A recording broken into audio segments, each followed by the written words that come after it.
Conscious to me, very simply put, means aware. So the difference between conscious and unconscious journaling is if you are aware of what you're journaling or if you're not. Hello and welcome back to the Kathy A. Davis podcast. As you know, here we are all about self discovery and cracking through the armor of conditioning and becoming more of ourselves, becoming more of you, becoming more of me, becoming that person who you were before the world told you who to be. And today we have a guest.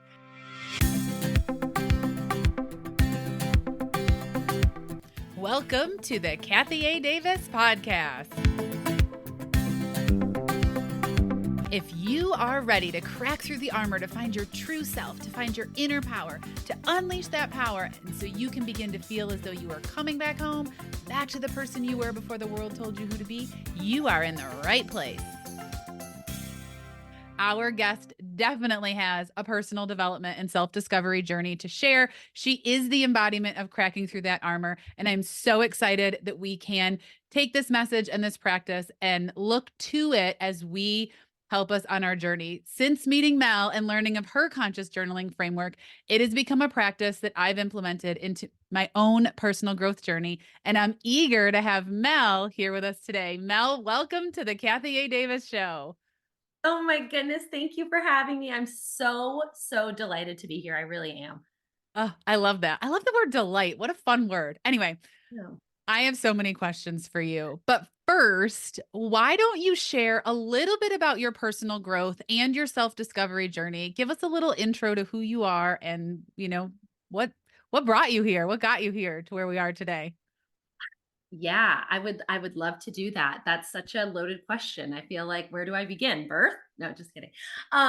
So as Kathy mentioned, I founded the conscious journaling framework and the idea of conscious journaling, but 7 years ago I didn't even journal. So I guess we could start after I got laid off. I got laid off from my corporate America job, and at that time I was in a job that I really did not like at all. I was always daydreaming of something else. And so I was actually kind of excited when I got laid off, but I didn't know what I was going to do with my life. I'm an engineer by degree. So I was working as a petroleum engineer, but I hated it. And so after I got laid off, I knew it was my opportunity to do something new. I just didn't know what that was. And that's when I started turning to journaling. Over the past 6 or 7 years, I've experienced the dark night of the soul. I've gone through a complete death and rebirth probably 3 different times, and journaling has been my companion every single step of the way. It's really been my only constant. It got me through the layoff, it got me through a divorce, it got me through healing my binge eating, it got me through cultivating and attracting my I hesitate to say perfect, but my ideal conscious relationship. It's helped me get to a place where I am now launched and running my soul led business. So it has really been such an incredible tool for me to get to know myself and to live the life that I knew I wanted to live deep down. Oh, I love that. Live the life you knew you wanted to live deep down. And you had glimpses of that, right? Daydreaming at your job and then the layoff. And I don't know how much all of you listening, if you're new around here, I actually shared about a layoff in one of my early episodes because I was laid off. And then 2 months later, my husband was laid off. And so here we were living in our dream home and we're both laid off and we'd spent our savings on our wedding. And so it was what was one of those times where you really start to look in. And fortunately for me, that was 12 years ago, and I had already started studying positive mindset and cultivating this different energy. And I was able to look for the silver lining. And it sounds like you were able to do that too. Let's take a step back because you mentioned a few things and a few words that I want to make sure we define for our audience in case they're listening and they maybe don't know. Your framework, your journaling practice, you call it conscious journaling. Yes. Can you elaborate on what conscious means to you and how you use that term in your journaling framework. Absolutely. Conscious to me, very simply put, means aware. So the difference between conscious and unconscious journaling is if you are aware of what you're journaling or if you're not. So I'll give you a really good example. When I first started journaling, I was journaling because a book told me that I should in order to be successful. So I was unconsciously journaling day in and day out, writing out my affirmations very diligently and my gratitudes every day, thinking that it would lead me to success. But that was unconscious. I was doing it almost from an energy of just to check it off my to-do list. I wasn't aware of what was actually going on in my life that could lead to my success or that was holding me back from my success. Conscious is once I got aware that number one, the journaling practice wasn't working because I wasn't connected to it. But number two, I started to become aware of the parts of me and my inner workings that were working against me having the success that I wanted. I started to get aware of my mindset, my thoughts, my beliefs, how I reacted to things, all of that. So really the difference is you could also say maybe how connected you are to what you're doing. Conscious is like you are connected. This is something that you're getting something out of it versus unconscious. You're just doing it as a chore on your personal development to-do list. I really, really like that description because I too started journaling that way. And I think I feel like there's a place for that, right? Like that's what got us into journaling. That's what started the habit of journaling. But for me, what I found is when I didn't slow down and I didn't connect and I didn't make it conscious and I didn't make it intentional and I wasn't aware, it literally was this rote habit of whatever was coming. And it wasn't when you use the word connect, I really see like almost an energy. It's kind of like switching on the circuit of electricity. And so Yes. when we're connected to our journaling, there's this energetic flow that happens. Whereas when it's simply a memorization or rote writing, I mean, what's coming through right now is Bart Simpson writing, I will not do something. And it's like this automatic, you just write it with no connection. And that's, I really Exactly. like this description, the use of the word connection and this awareness. You also talked about a couple of words that we hear tossed, I say tossed around, but mentioned a lot in the spiritual world and our spiritual journeys, dark night of the soul and death and rebirth. Mm, Can you expand on either of those or both of those and yes. maybe what that kind of could look like for someone? How would they know if they were experiencing it and how can journaling help them through those two experiences? Yes.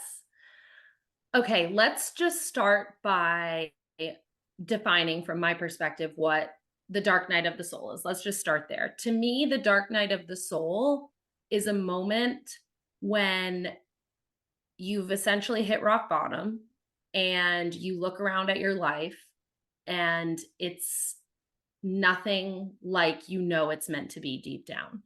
It's this sort of emptiness where you reach this point and you realize all of the things that you've been doing on probably unconsciously were not leading you to what you thought it would. So my dark night of the soul, I had been forcing and pushing and trying to create a real estate business in between my corporate America job and this journaling soul led business. I was building a real estate business. I was in an unhealthy relationship and I was trying to force everything in my life. And my main priorities were money, money, money. Money is going to solve everything. I was looking outside of myself to create an internal reality. And so the dark night of the soul was when everything came to a head. And I realized that no matter how hard I pushed, no matter how much money I made, it was not going to lead me to the internal fulfillment that I was actually wanting deep down. And the dark night of the soul was when everything came crumbling down. I got a divorce, my business partnerships dissolved. Every single thing around me that I had built out of a place of force and out of a place of ego literally crumbled before my very eyes. It was the loneliest, darkest, hardest moment of my life.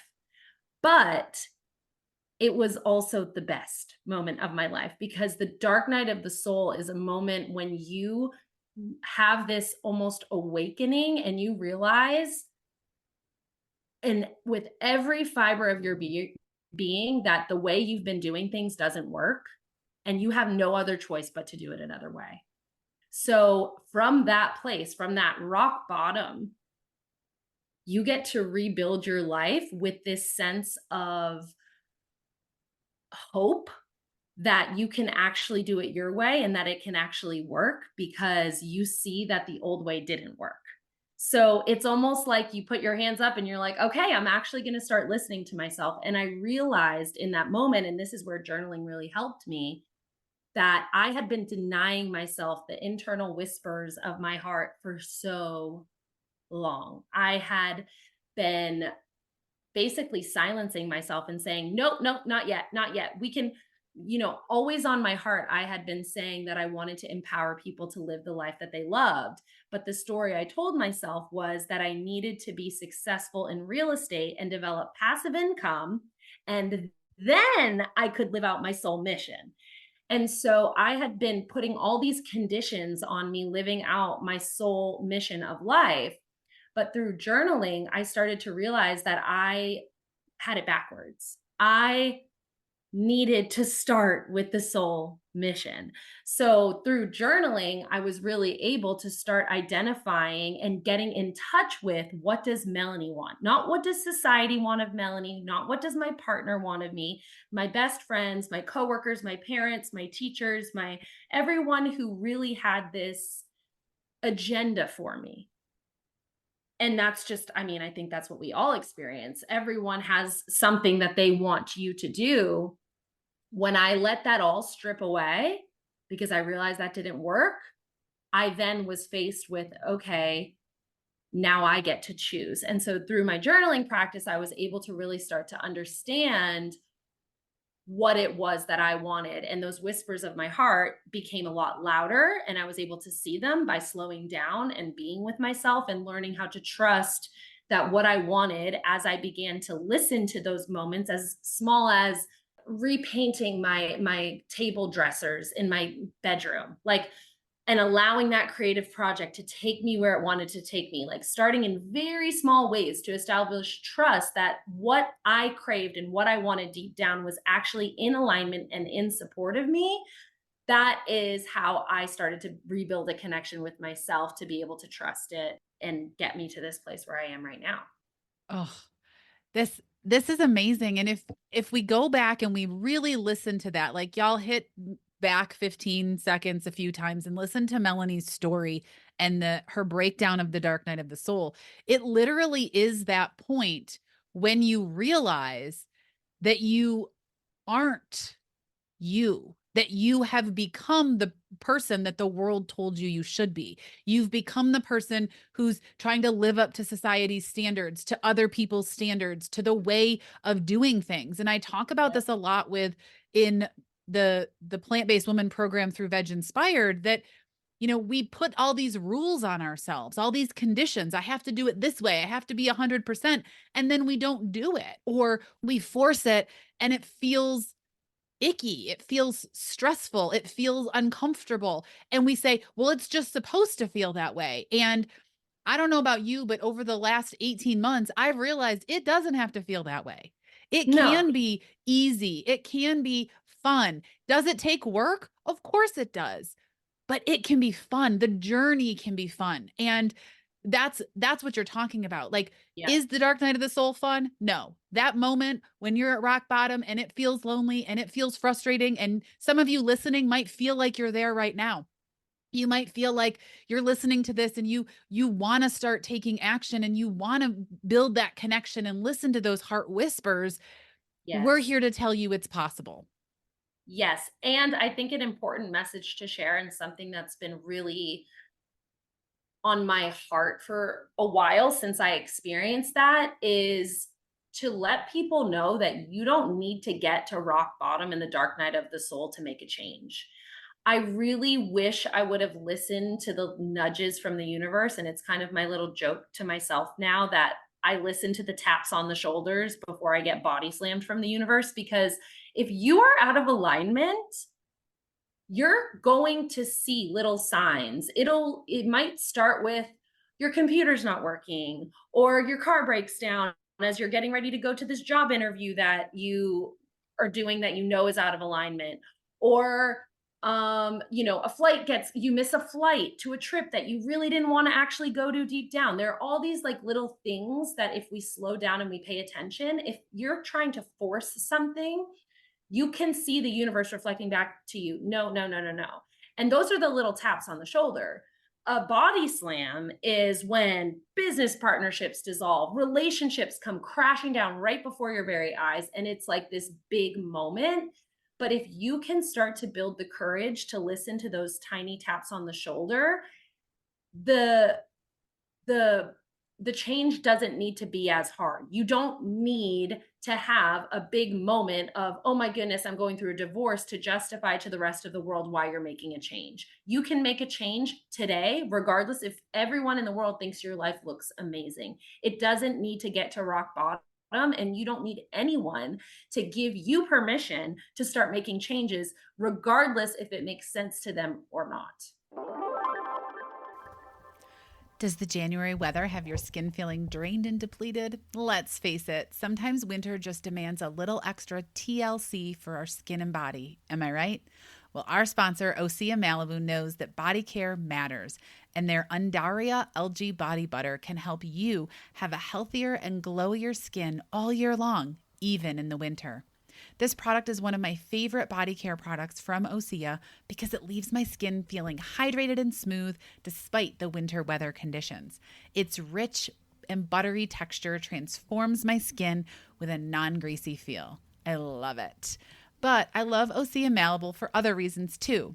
They are a clean, vegan, cruelty free, and climate neutral company that has been in business for over 27 years with their seaweed infused products that are safe for your skin and the planet.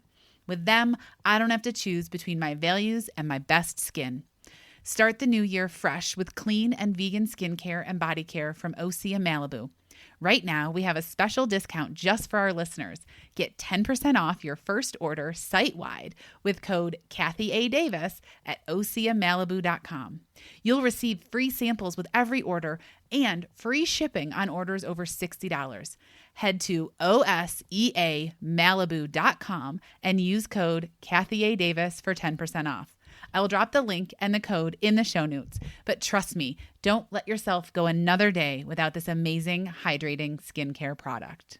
You can make a change today, regardless if everyone in the world thinks your life looks amazing. It doesn't need to get to rock bottom, and you don't need anyone to give you permission to start making changes, regardless if it makes sense to them or not. Well, and this is a really important conversation. And I talked about change in an earlier episode and how change can be something that we want for ourselves, but it can also be something that maybe we don't want. Maybe it's not planned for us. Maybe the idea drops in from somebody else. And I related it to going plant-based. It was my husband's idea. I was not for it. It was not my thing. But over time, I allowed those nudges to come in. I watched a documentary. I read a news article or a journal study. I ate some plant-based foods and realized it wasn't what I thought it was going to be. And my life is 100 times better now because of that. And I want I want our listeners to really understand that you don't have to make massive life changes to experience the joy and the gratitude in the moment. And you Mhm. don't have to be looking for a massive life change or going through a dark night of the soul to use a journaling practice to connect with yourself. It's really about this this safe place for you to look within, this place for you to go so that you aren't looking outside. I don't know about you, Mel, but I spent a lot of my life looking for external validation. I wanted Yeah. to run my ideas past people. I wanted them to weigh in on all the decisions that I'm making. And, over the last year, I've been exploring my own human design, and I'm actually an emotional authority. So my inner emotions actually guide the decisions that I make. Like, that's how I'm supposed to make decisions. So for me, being able to journal, being able to get those ideas out, being able to connect with my emotions and say, wow, Kathy, you're really in a high right now. You're really excited. This idea might sound good. How's it going to sound, as you come off of this high and get into a low? Does this idea still sound good? And that's what journaling can do. It doesn't have to be, oh my gosh, I'm going through like, it doesn't have to be these massive changes. It can be No. something very simple, very just day to day to help you connect. I know you want to Yes. talk. So share. Tell me what's Yeah, coming I through. the big thing that's coming through for me as you're talking about this and you're saying, I'm writing it in my journal and I'm unpacking it. One of the ways I really like to use my journal is to look back on past journal entries, because when you first start getting, if you've never done this and you don't really feel like you have a relationship with yourself, it can be a little overwhelming to start to trust what it is you actually want. But what I found in reviewing my past journal entries is that there are trickles and sprinkles of what your heart desires every step of the way. And you can, when you go back and you reread your past journal entries, you will, if you've had a journaling practice for a little while, you might be surprised to realize that a lot of the things that you've wanted, there are a lot of repeating patterns. So, one of the things that I recently thought I coined was the answer lives in you, this concept, the answer lives in you. And I thought I just came up with it like 6 months ago. And I went back on my past journal entries 4 years ago and I was writing the answer lives in you. And that I had the passion to spread this message with the world. So, going back and looking at your past journal entries, you will probably realize that you know yourself a lot better than you think you do, and that there's just a lot of noise of what's in front of you happening in the 3D world in your day-to-day life. A lot of, I don't want to call it drama, but you could call it drama, just like the ins and the outs of the day that are kind of distracting you from what it is that your heart really wants, but you probably already know. Well, and that's your mountaintop message, right? It is. The answers you seek live in you. So Yes. do you want to expand a little bit more on that? Because you're kind of walking the side of the mountain right now with it. But let's I let's uh let's let's get up on the mountain and let's share that mountaintop message for other people to hear, because I think it's such an important message, and it really kind of goes along with what I was saying, that we always are seeking that external validation, and journaling can help us get that inner part, that inner connectedness to us. Yes, I would love to talk about this. I, like you, was also seeking external validation, and not just validation. I was outsourcing my decision making. As early as even when I was in my engineering degree, I always knew that I wanted to run my own business, and I actually tried to switch to business in the middle of my degree. I had hit probably my first like rock bottom, and I went to go switch my degree, and the business department of my school tried to talk me out of it because I had such a good GPA in engineering. They reflected back to me that it was a bad idea and all of this stuff. And I listened. I started to listen to other people telling me, no, it's not a good idea. You're so successful in engineering, keep doing that.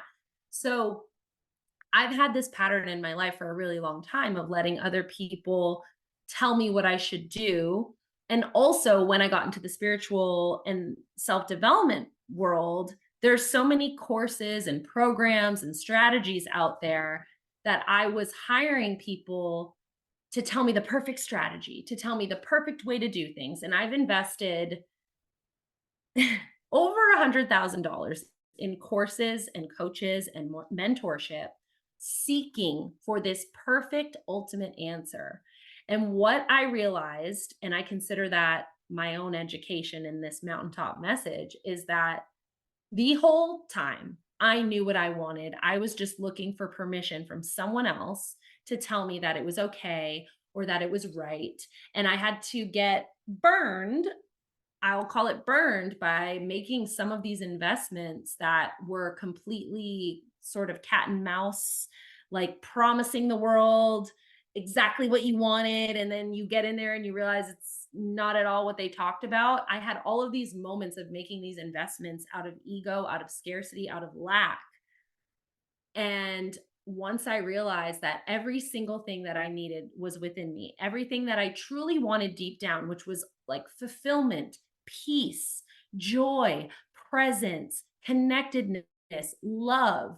That was really what I was after when I was searching for passive income, financial freedom, all of these things I thought would give me the internal peace, fulfillment, joy.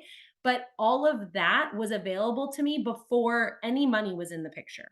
So it's really such a passion of mine because I think we hold ourselves back from enjoying the life that we want to live, thinking that we can only have it once we blank, fill in the blank.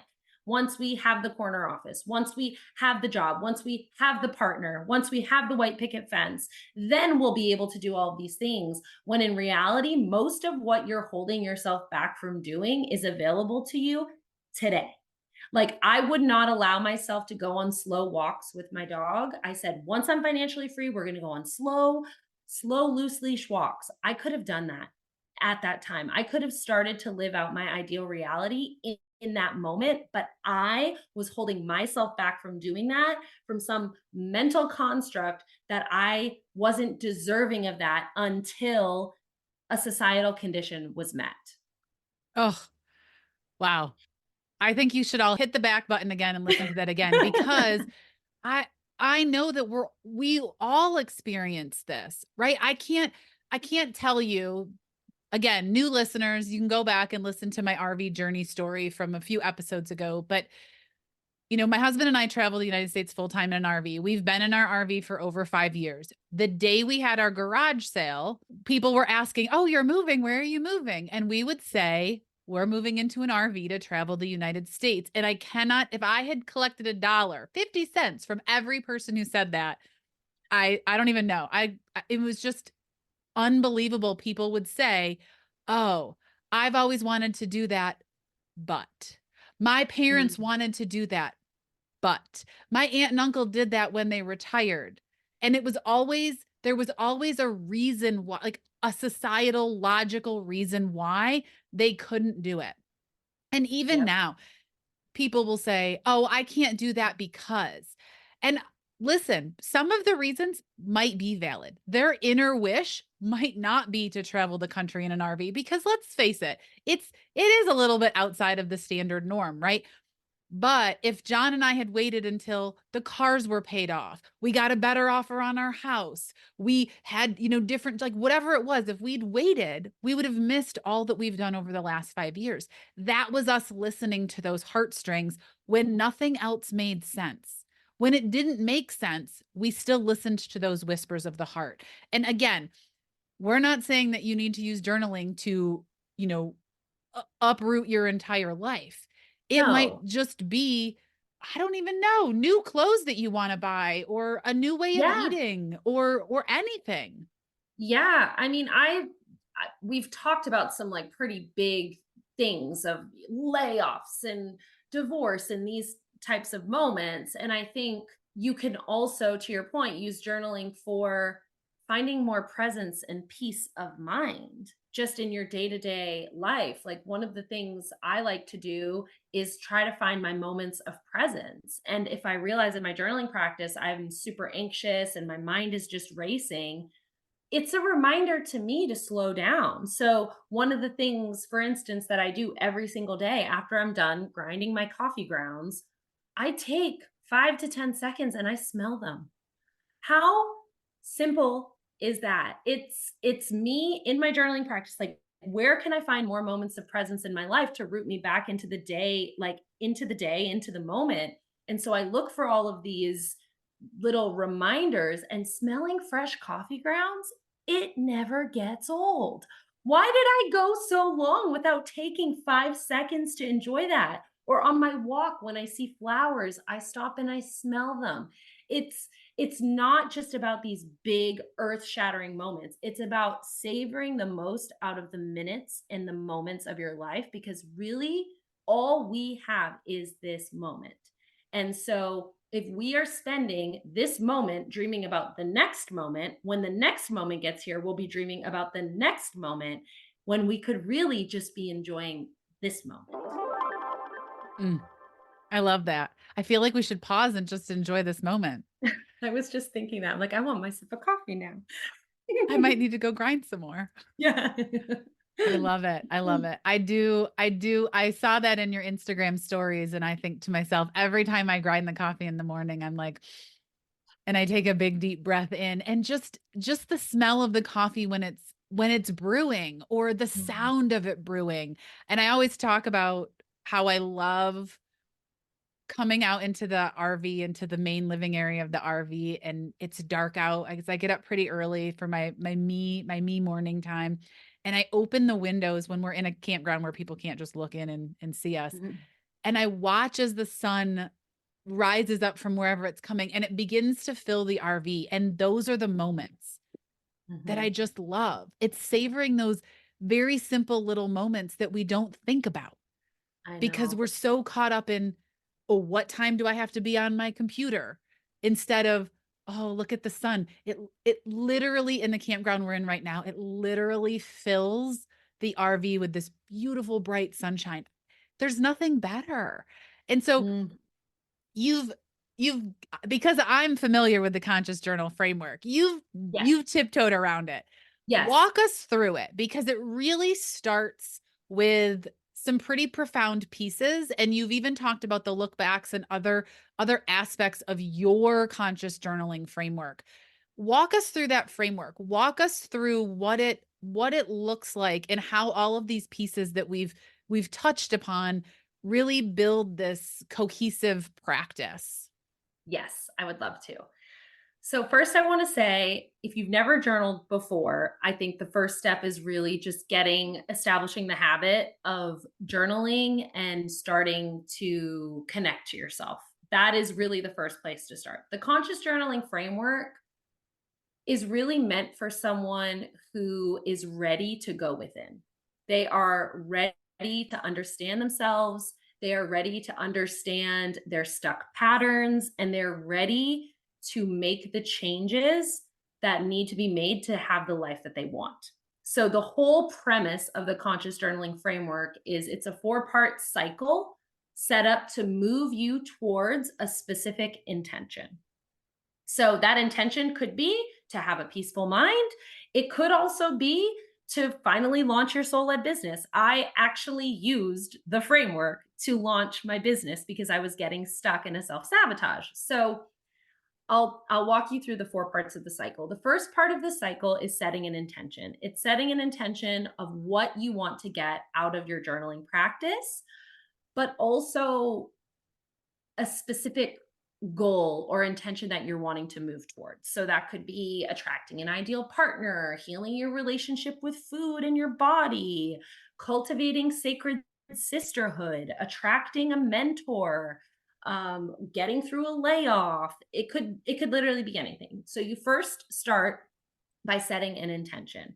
And many times, people who I've seen use the conscious journaling framework, it's usually an intention you've been working towards, but for some reason, you keep falling back into old patterns and you can't stick to it. So that could even be something like giving up alcohol or going plant based. So you start by setting an intention.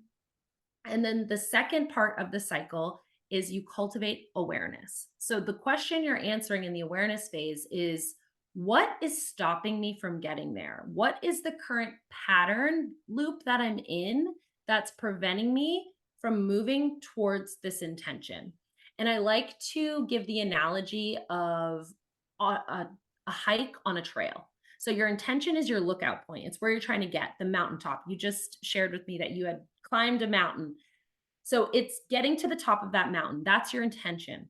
The awareness is understanding what part of the trail you get turned around. Where's your crossroads point that you keep finding yourself back at the beginning? So the awareness phase is really you getting to know yourself and understanding what it is that's holding you back. The next part is integration. This is the part that I feel a lot of people miss out on. I think what I've witnessed in the personal development realm is most people know where they want to go. They know why they're not getting there. But what they're not doing is blazing the new trail. Because blazing the new trail takes courage, it takes facing your fears and facing the unknown, because most time, well, not most times, in order to have something you've never had, you need to do something you've never done and become someone you've never been. And that's where the challenge is. So the integration is the very real doing of blazing that new trail, facing the fears and doing the things that you have been holding yourself back from doing that are leading to that life that you want. And then you wrap it up with reflection and you take a look at your integration plan and you see, did it work? Did my plan work? Did I actually do the things that I had set out to do? Did I get stuck in another self sabotage? Why? And then you make those pivots. So the whole, I call it a cycle because it really is. It's an iterative process where you are going to slowly start to uncover what it is that's holding you back, what it is that's helping you, and slowly start to make momentum and blaze that new trail a little bit more, a little bit more, a little bit more every single day and every single time that you cycle back through the framework. It's brilliant, and it really comes down to this like super conscious awareness of what you want, what's holding you back, what are the patterns that you're getting into, and then how can you move forward when everything is unknown. And we Yes. talked about, as you mentioned, we talked about this hike. And for us, the hike was unknown. We'd never done it before. We could head out on this hike now that we've done it before, and we would know, we would remember. There would be comforting parts. There would be, oh, this is what we're going to experience. There would be, oh, this is something we might experience. We might want to plan for this. We might want more water. We might want more snacks, right? Like you start to you know. But if Yes. you're not aware, you don't know. So you can't support yourself moving forward without being able to face what's unknown. And that Yes. continues to happen. You said something really interesting before you went into your journal practice, and I wrote this down because I really think those of you listening, you're listening possibly because you saw journaling in the title of this, and you're like, "Ooh, I want to become a journaler." Well, guess what?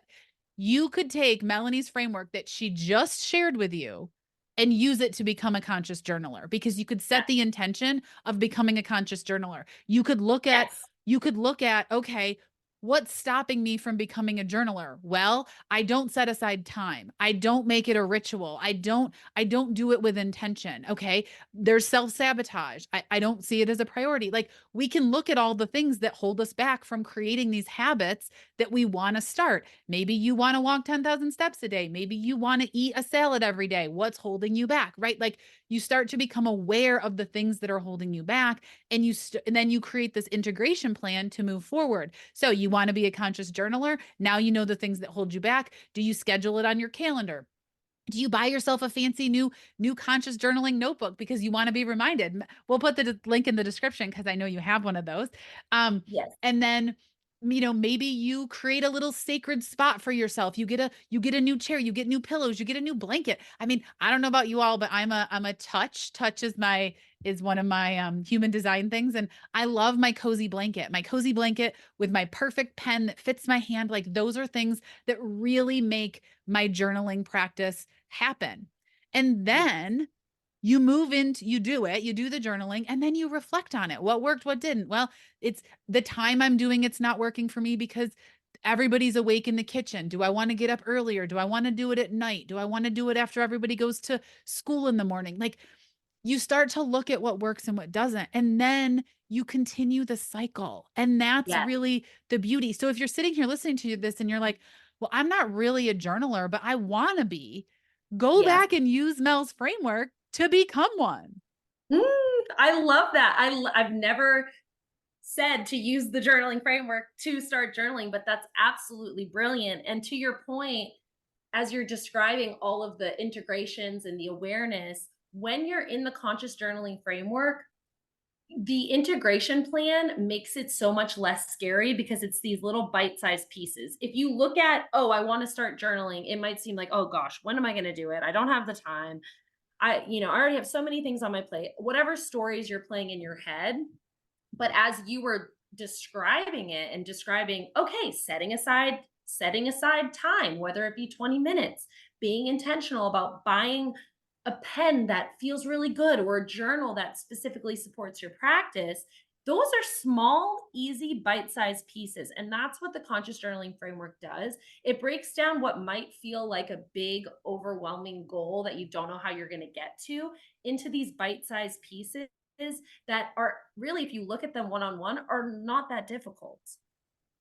And that's what, so the other thing that I want to, as someone who uses the conscious journaling framework, one of the other pieces that I wanted to point out too is that all of these things that I just said, those can come to you when you're journaling, right? If the answer Yes. lives within you, you might actually write at the top of your paper, how can I become a conscious journaler?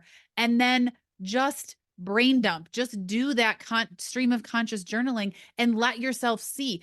Maybe you're somebody who has this beautiful sunroom and you do drink your coffee or your tea every morning and you have this sacred space that you love, but you don't really use very often because you've never figured out a use for it. Well, now maybe you and the cat or the dog go in there in the morning and maybe you have a candle or incense or something that makes this space really beautiful.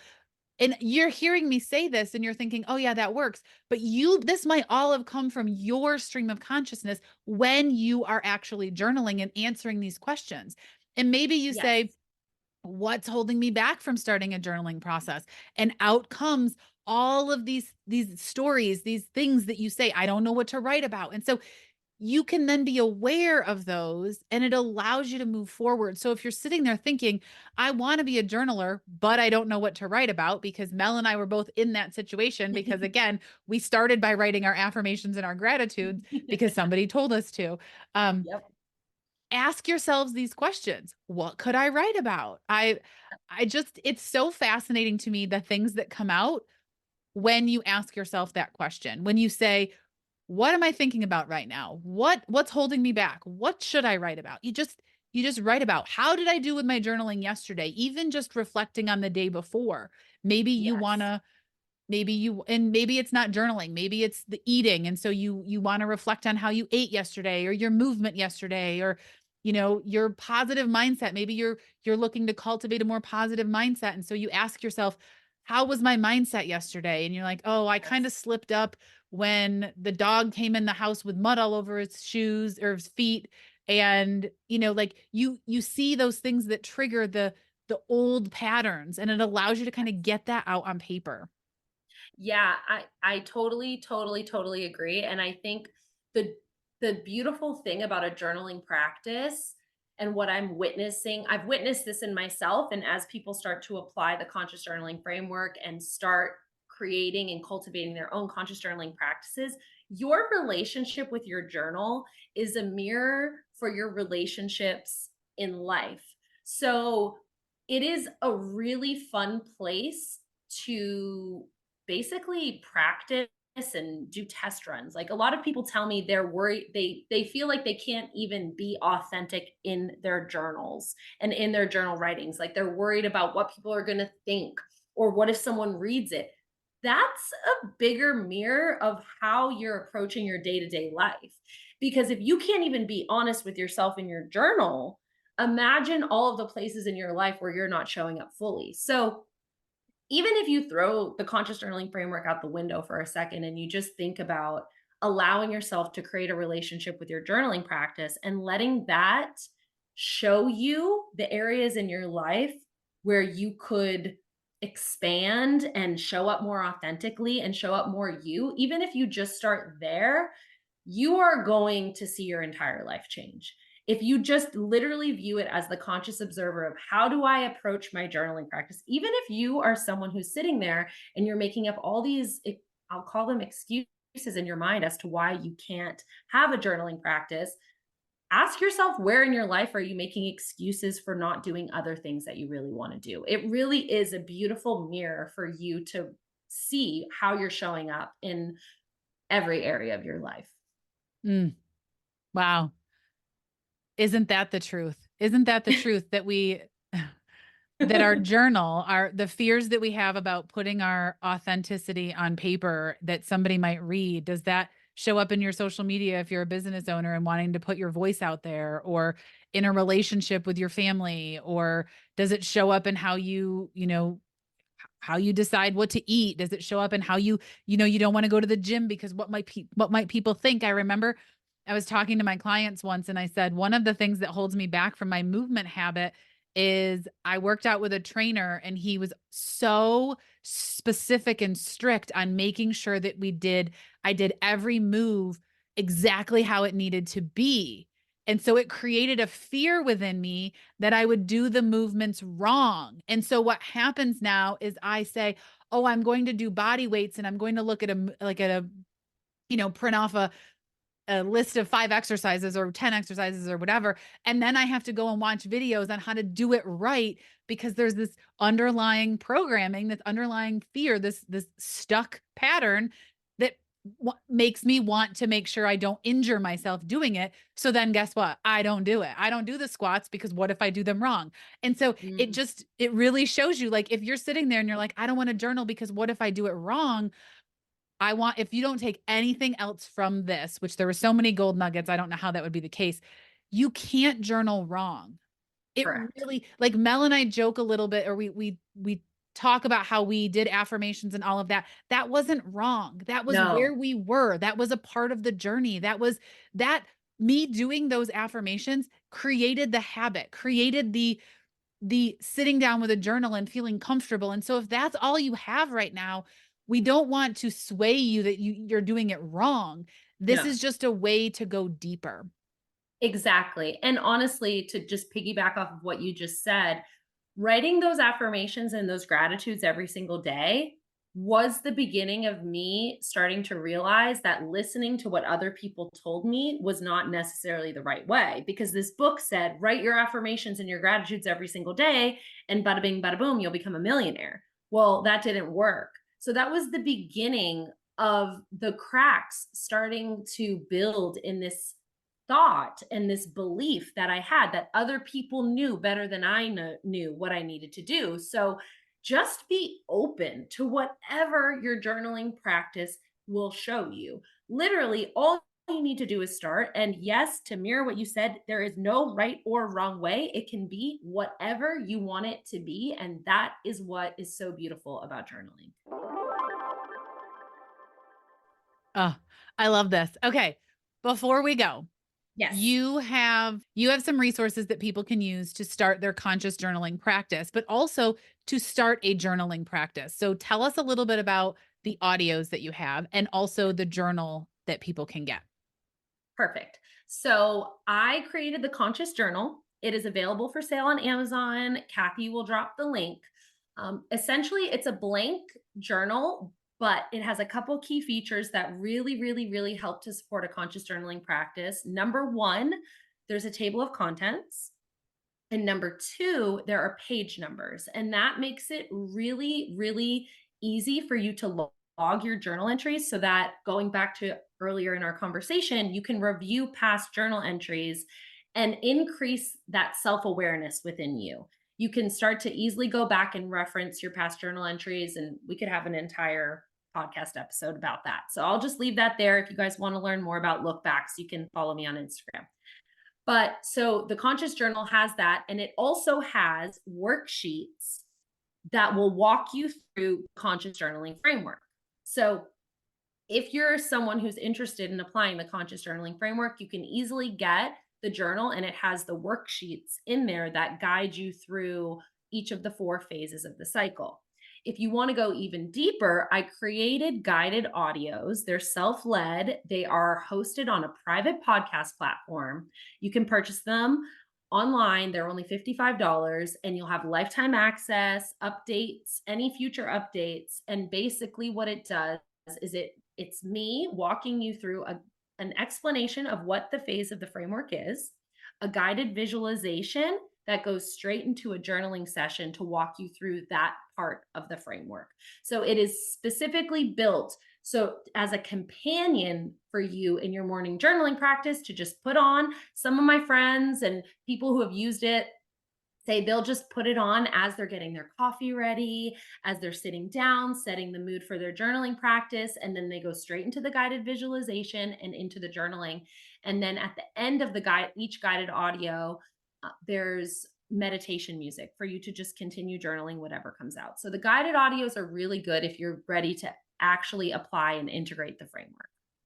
They are so awesome, and I have to tell you a story. So my phone is linked to the Bluetooth in our truck, and the other day we got into the truck and your voice popped up into the speakers because I had been listening to one of the audios myself. So they're really Ah, great. They're an awesome tool and an incredible resource, and I as someone who's using the conscious journaling framework and really seeing some good results and being able to identify my patterns and being able to catch those patterns through the integration and then being able to reflect back, I really do appreciate this and this message that you've put out and just your leadership in this. It's such an incredible and empowering practice to be able to connect within and find those answers within yourself. So I definitely want to thank you on behalf of myself, as well as all of our listeners who I know are going to become amazing conscious journalers. But Mel, where can people find you? I'm going to put all the all the links in the show notes below for the journal and the audios